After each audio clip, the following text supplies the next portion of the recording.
I do want to go back to Senator Marco Rubio. He does have the support of at least one other Democrat. So let's say he does get confirmed. Who should Governor DeSantis select to fill the role? One of the names that has been floated is RNC co-chair Lara Trump. What do you think about that? And I don't think that Lara Trump would be an appropriate choice for the United States Senate. She's not even from Florida. I mean, she's lived in Florida like 5 minutes, and the United States Senate seat that represents Florida, we're the third largest state in the country, one of the most significant states economically, the gateway to Latin America. To have someone who has hardly any real personal ties to our state would be disrespectful of the people of Florida. You said that the cabinet overall is full of chaos agents if they are confirmed.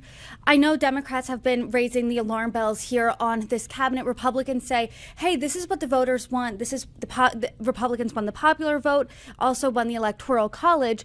So what do you think, based on this cabinet, the next 4 years are going to look like?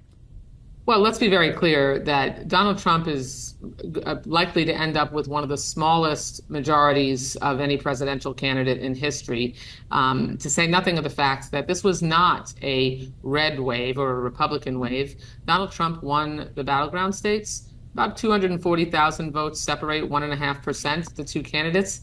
And if you look at the results beyond the presidential campaign, every single Democratic candidate for United States Senate, either incumbent or an open seat, and Pennsylvania is still out there, 4 out of 5, the Democratic candidate, the Democratic senator, was reelected. We are going to have, Republicans will have an even smaller majority. It was only 4 seats to begin with.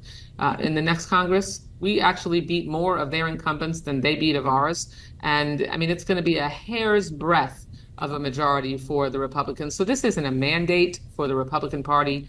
Donald Trump certainly has the right to nominate who he chooses, but that's why there is a United States Senate requirement for them to advise and consent, and they need to do a healthy review of all of these nominees, because they, as a whole, will jeopardize our national security and put people's lives and health in danger if they are confirmed. Congresswoman, before I let you go, I do want to talk about some news from the House. Earlier this week, your colleague, Congresswoman Nancy Mace, introduced a controversial new resolution that would prohibit, quote, members, officers, and employees of the House from using single-sex facilities other than those corresponding to their biological sex.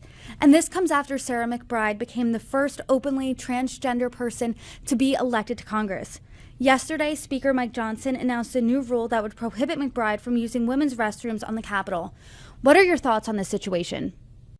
My thoughts are that it is astonishing that this is the top priority of the Republican Party going into the next Congress. Sarah McBride is a Delaware state senator. Delaware, people should know, has 1 member of Congress, and her state sent her to represent them in the United States Capitol. And I know she's going to do a fantastic job because of the work that she did in the state Senate. She sponsored family medical leave successfully, that is now law in Delaware, and has a really incredible record. And she's going to focus on the kitchen table issues that Delawareans care about. Not on where she or anyone else uses the restroom. And it was embarrassing. I'm embarrassed for and appalled for the Republican leadership that this is something that they actually prioritized, instead of trying to make sure that we can get down to business to take care of the American people and pass a budget that they still haven't been able to do, particularly without our help. And we've got to get down to work to do the work of the American people. Well, Congresswoman, I appreciate your time today. Thank you so much for joining me.